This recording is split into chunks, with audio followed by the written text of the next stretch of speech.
Hello students, आज हम discuss करेंगे सेक्सुअल रिप्रोडक्शन इन फ्लावर्स, क्योंकि हम फ्लावर्स में रिप्रोडक्शन की बात कर रहे हैं। तो sexual reproduction in flowers, it means two sexes are involve there, the male and the female. और जो उनके ऑर्गन्स है डेट इज सेक्स ऑर्गन्स। जो अगर हम एक सेक्स ऑर्गन्स की बात करते हैं प्लांट्स के अंदर, तो वो किस में प्रेजेंट होते हैं? फ्लावर्स में, because flowers are the reproductive part of the plant. क्योंकि इससे पहले हम डिस्कस कर चुके हैं कि एक प्लांट के अंदर टू पार्ट्स होते हैं, vegetative part and the reproductive part. Vegetative part की हम बात कर चुके हैं, जिसमें हमने वेजिटेटिव प्रोपेगेशन के थ्रू वेरियस जो हम कह सकते हैं रिप्रोडक्शन की प्रोसेस को फॉरवर्ड किया था। रिप्रोडक्शन बाय स्टेम, रूट और leaf, vegetative propagation by stem, root, by stem, roots and leaves, isn't it? So आज हम डिस्कस करेंगे रिप्रोडक्टिव पार्ट और रिप्रोडक्शन की फ्लावरिंग प्लांट्स में। ठीक है, तो ultimately first of all we have to discuss the flower. अगर आप एक फ्लावर को देखते हो तो हमारे पास एक फ्लावर है, वो क्या होता है, जिसके पास जो ये कलर्ड पेटल्स होते हैं, उसमें मेल रिप्रोडक्टिव पार्ट होता है स्टैमन, उसके पास फीमेल रिप्रोडक्टिव पार्ट होता है पिस्टल, जिसको हम कार्पल भी बोलते हैं। नेक्स्ट उसके पास ग्रीन जो स्मॉल लीव्स होते हैं, that is called the sepals. Next अगर हम और बात करें तो फर्दर ही डिवाइड हो सकता है अगेन पार्ट्स में। जैसे अगर हम फीमेल रिप्रोडक्टिव पार्ट की बात करें तो it again divided into stigma, style and ovary. Next अगर मेल रिप्रोडक्टिव की बात करते हैं, that is it again divided into two parts, anther and the filament. Okay, तो first of all the stamen is the male reproductive part and the pistil is the female reproductive part, in which its ovary contains various ovules. ठीक है, and the ovules again fertilizes और fertilize होगा with the help of the pollen grains present in the anther. anther के अंदर क्या present है? pollen grains. ठीक है, तो अब हम डिस्कस करते हैं। You had learned earlier that the structure of a flower, you know that the flowers are the reproductive part of the plant. flowers क्या reproductive part है किसी भी plant के? मैंने बता दिया है। Stem are the male reproductive part, which take part in the sexual reproduction, and the pistil of the female reproductive part. Both reproductive parts take part in sexual reproduction and form the seed. Ultimately, the seed, isn't it? Now, अगर आप example की बात करते हैं activity के थ्रू, take mustard, China rose and petunia flower and separated reproductive parts. Study the various part of the stamen and the pistil. अगर हम उसके पार्ट्स को ओपन कर लें तो हमें क्या मिलेंगे? फीमेल और male reproductive part, that is stamen and the pistil. Flower which contain either only pistil और only stamens are called unisexual flower. ये मैंने आपको प्रीवियस क्लास में बता भी दिया था। अगर सिर्फ one kind of sexual part present है, दैट इज मेल और आइदर फीमेल, तो वो हमारा unisexual flower, means only one sex is there. Now flowers which contain both stamen and pistil are called bisexual flowers. लेकिन अगर हम बात करें बाइसेक्सुअल फ्लावर की, it means both sexes present on the same flower, that flower is called the bisexual flower. Corn, papaya and cucumber both unisexual flower. ये बहुत important है। Corn हो गया, पपाया हो गया, कुकुम्बर हो गया, वो अल्टीमेटली क्या है? क्या है अपना यूनिसेक्सुअल फ्लावर। इनमें सिर्फ one sex present on one flower, isn't it, और another sex present on the next अगर हम बात करें, where is mustard and rose and petunia have both sexes present, that's why the flower in which both sexes are present, that is bisexual flower. Clear है बच्चों? So अगर हम इनको discuss करते हैं, both male and female unisexual flowers may be present in the same plant or in the different plants. Means अगर आप papaya को एग्जामिन करते हो तो पपाया में अगर एक प्लांट में अगर मेल पार्ट है तो जो सिर्फ फीमेल पार्ट नहीं होगा, और दूसरे प्लांट पे जब फीमेल पार्ट है तो वहां मेल पार्ट नहीं होगा। इट मीन्स बोथ, आपने देखा होगा ना, एक प्लांट तो सिर्फ पपाया का फ्लावरिंग ही रहता है और एक प्लांट है वो फ्रूट्स प्रोड्यूस करता है, isn't it? Now could you identify the anthers and the filament of the stamen? Again contain pollen grains which produces male gamete.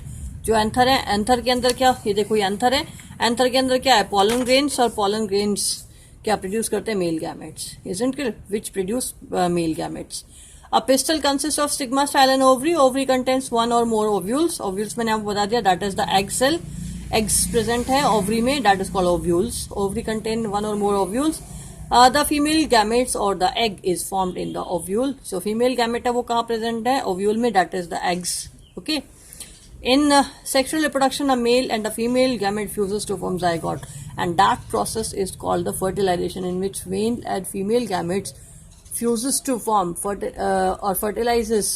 That process fertilizes to form zygote, and that process is called fertilization, isn't it?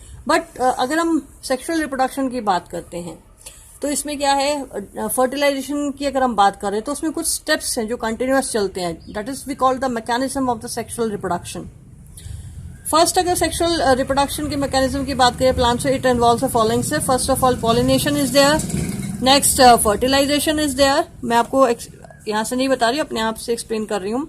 Next formation of seed is there, next formation of fruit, and next germination of seeds. These are the कुछ few steps, or we can say mechanism steps present in the sexual reproduction in the plant. तो first of all अगर हम बात करें pollination की, जो यहाँ पे हम डिस्कस करेंगे, पॉलिनेशन क्या है? It is just a transfer of the pollen grain from anther to stigma, isn't it? Whether in the same plant or whether in the same flower or whether in different plants. Simple सी अगर बात करें definition diagram wise देखो, यहाँ पे pollen grains present in the anther and ovary में क्या present? Ovules. ठीक है. But first condition pollination is there, तो पॉलन ग्रेन्स एंथर से अगर स्टिग्मा पे लाई करते हैं, that only the step is called the pollination. Whether in the same flower, देखो एक ही फ्लावर में ट्रांसफर हो रहे हैं, whether in the different flower, जैसे यहां से ये एंथर कहाँ जा रहा है? In different flower, that is another, that is also called the pollination. Means just the transfer of the male gamete, that is pollen grain, from anther to stigma, and this process is called pollination. Means the transfer of pollen grain from anther to stigma in the pistil is called pollination. ठीक है. Now generally pollen grains have tough protective coat which are prevent them to further drying up. First of all अगर हम बात करें pollens की, तो pollens ultimately क्या है? पॉलन्स वो होते हैं जो अपने अंदर मेल गैमेट को स्टोर करके रखते हैं, उसके ऊपर हार्ड कवरिंग होती है. वो हार्ड कवरिंग क्या करती है? उसको अनफेवरेबल कंडीशन से प्रोटेक्ट अप करके रखती है. जैसे फेवरेबल कंडीशंस आती हैं, वो जो लेयर है उसकी आउटर कोट है, जो सीड को, जो पॉलन कोट है, उनको क्या करते हैं? वो ब्रेक डाउन कर देता है. मतलब फेवरेबल कंडीशन में उसका जो आउटर जो टफ कोट है वो ब्रेक डाउन होकर उसमें से जर्मिनेशन, जो पॉलन ग्रेन है वो जर्मिनेट होना स्टार्ट होता है. But first process is there is, germination नहीं बोलेंगे उसको, कहेंगे arising of the pollen tube. ठीक है. तो अल्टीमेटली क्या होगा? वो प्रोटेक्टिव कोट उसको प्रिवेंट कर रहा है इन अनफेवरेबल कंडीशंस. ठीक है. ड्राइंग अप से भी प्रिवेंट कर रहा है. Which since pollen grains are light, they can be carried by wind. बहुत इजीली ये कैरिड हो सकते हैं विंड से, वाटर से. ठीक है. वाटर से, नेक्स्ट इंसेक्ट से, जो कि उस पे फ्लावर पे आते हैं उनसे, and carry away pollen on the other bodies, on their bodies, sorry. इतने हल्के होते हैं ये. Some of the pollen lands on the stigma of a flower of the same kind. एक ही काइंड के फ्लावर पे लाई कर जाते हैं same. The transfer of the pollen from the anther to stigma of a flower is called pollination. और ये process क्या कहलाती है? Pollination.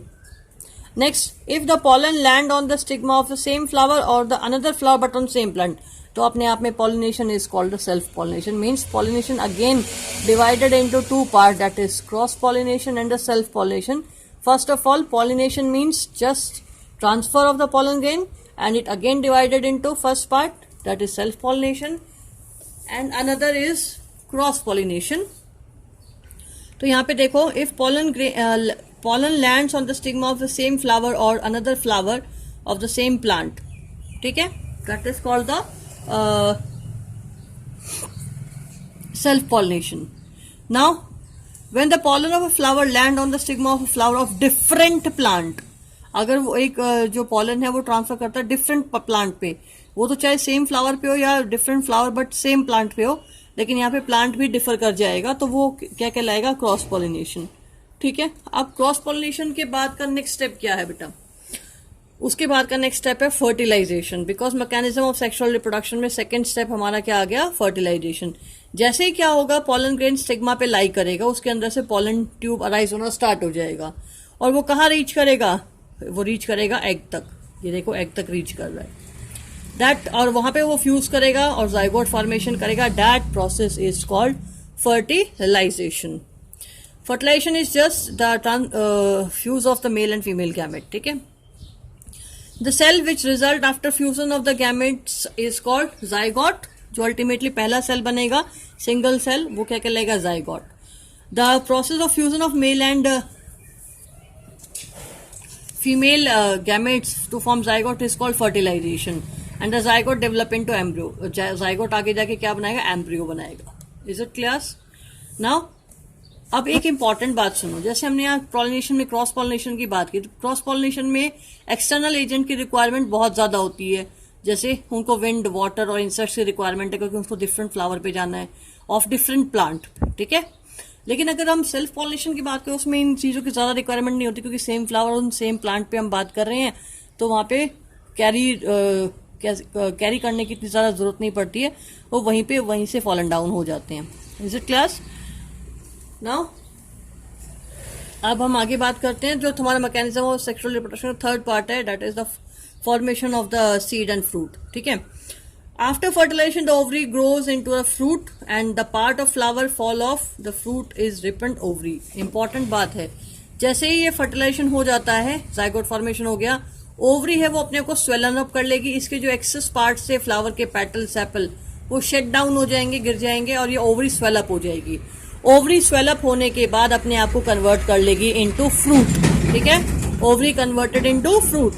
Now flower fall off the fruits is the रिपेंड ovary. Ultimately fruit क्या अपने आप में राइप, बिल्कुल पकी हुई ओवरी होती है, रिपेंड ovary. The seeds develop from the ovules. जो यहाँ पे ओव्यूल फर्टिलाइज हो रहा है, हर एक ओव्यूल अपने आप में सीड फॉर्मेशन, सीड बनाएगा. फर्टिलाइज जो आपका ओव्यूल होगा वही. The seed contain an embryo. Seed के अंदर क्या क्या एम्ब्रियो है, enclose in the protective seed coat. Seed के पास अपने खुद का सीड कोट होता है, जो उसको अनफेवरेबल कंडीशंस में प्रोटेक्ट अप करके रखता है. ठीक है.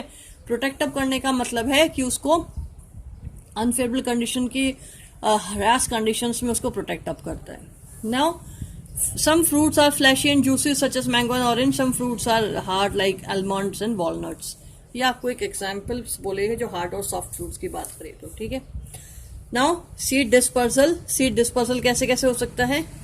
बहुत सारे तरीके हैं सीड डिस्पर्सल के. जैसे हम सिंपल सी बात करें, जिस हैबिटेट में वो जा रहे हैं, अल्टीमेटली इवेंट से, वाटर से, इंसेक्ट से, ह्यूमन बीइंग से भी ऑल्सो. ठीक है. Next, in nature some kinds of plant grow as different places. This happen because seeds are dispersal to different places. हमें पता है, आप देखो कभी कभी क्या होता है, अलग अलग टाइप के प्लांट्स अलग अलग जगह अपने आप उग जाते हैं, बिकॉज उनके सीड्स क्या हैं, कैरी हुए हैं किसी न किसी एजेंट के थ्रू, और अल्टीमेटली वो सीड्स कैरी होने के बाद क्या हो गए, वहीं पे वो डिफरेंट प्लेसेस पे जर्मिनेट हो गए हैं. Sometimes after a walk through a forest or a field or a park, you may have found seeds or fruit stick in your clothes. एक एग्जाम्पल की बात करें, अगर मान लो आप एक फॉरेस्ट वगैरह में जाते हो तो आपके क्लोथ्स पे क्या हो जाते हैं, स्टिक कर जाते हैं क्या, सीड्स वगैरह, फ्रूट्स वगैरह के पार्ट्स जो होते हैं. ठीक है. तो ultimately did you try to observe how these seeds were clinging to your clothes. You do, what do you think will happen if all the seeds of a plant were to fall at the same place and grow there? They would be served competition of sunlight, water, mineral and space. बहुत important बात बोली. वो बोलता है अगर मान लो एक ही type के जो फ्रूट सीड्स है वो वहीं पे ही अगर ग्रोन अप होने लग जाए कि पर्टिकुलर एरिया में फॉल डाउन होकर के, तो क्या इफेक्ट पड़ेगा. वो सभी क्या करेंगे, सभी क्या करेंगे, एक साथ ग्रो हो जाएंगे एक ही पर्टिकुलर प्लेस पर. वो सभी कॉम्पीट करेंगे for the nutrition and the sunlight and water. ठीक है. तो इसीलिए उनका कैरी होना बहुत जरूरी डिफरेंट प्लेसेस पे. नेक्स्ट अगर हम बात कर रहे हैं, as a result the seeds would not grow in a healthy plants. इसलिए वो सीड्स अपने आप में हेल्दी प्लांट्स में ग्रो अप नहीं हो पाएंगे. ठीक है. Plants benefit by seed dispersal. इससे उनको बेनिफिट कब मिलता है, जब वो सीड डिस्पर्स हो जाते, फैलते हैं. It prevent competition between the plants and its own seedlings, so sunlight, water and the minerals. Ultimately competition वो stop हो जाएगा और every plant grow safely and with the complete nutrition and complete sunlight and water. It also enables the plants to invade new habitats for wider distribution. और ultimately second उसको benefit क्या मिलेगा कि वो अलग अलग हैबिटेट में रहने के काबिल बनेगा, बिकॉज डिस्ट्रीब्यूशन होगा वाइडर. तो it lets to give the adaptability to the particular plant.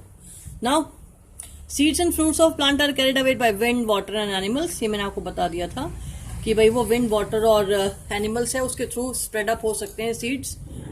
Even human beings through भी मैंने आपको बोला था. Wing seeds such as those of drumstick and maple. Wing seeds का मतलब क्या होता है? ऐसे सीड जिससे विंग्स होते हैं वो अल्टीमेटली इजिली एयर में कैरी कर पाते हैं. जैसे मान लो ये सीड्स हैं, इनके विंग्स हैं, ये वाला अल्टीमेटली विंग्स क्या करेंगे? उसको दूसरे प्लेसेस पे जाने में हेल्प करेंगे by using air. Is it? जैसे एग्जांपल हो गया हमारे ड्रमस्टिक का ये वाला बताया गया है, और आपका मैपल का ये वाला. ठीक है, सीड ये है इनका, बट उनके दैट विंग्स और उनको हेल्प करेंगे to carry forward at different places. Now and light seeds of grasses and hairy seeds of आग, मदार.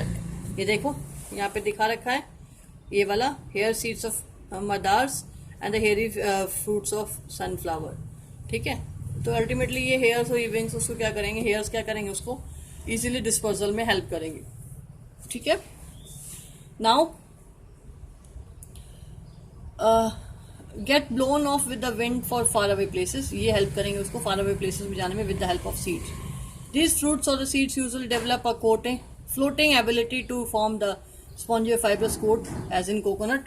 और यही जो उनके कह सकते हैं जो फ्रूट्स और सीड्स के पास जो ये फ्लोटिंग एबिलिटी है, उसको क्या करती है? उनको एबल करती है वाटर में फ्लोट करने. आप नोटिस करो, आप जो सी कोस्टल एरियाज हैं उनके अंदर अराउंड अपने आप में ही कोकोनट्स के प्लांट्स आपको दिखते हैं. वो क्यों दिखते हैं? बिकॉज कोकोनट वहीं फॉल डाउन हो जाते हैं, और वो उसके स्पॉन्जी उसका जो वो है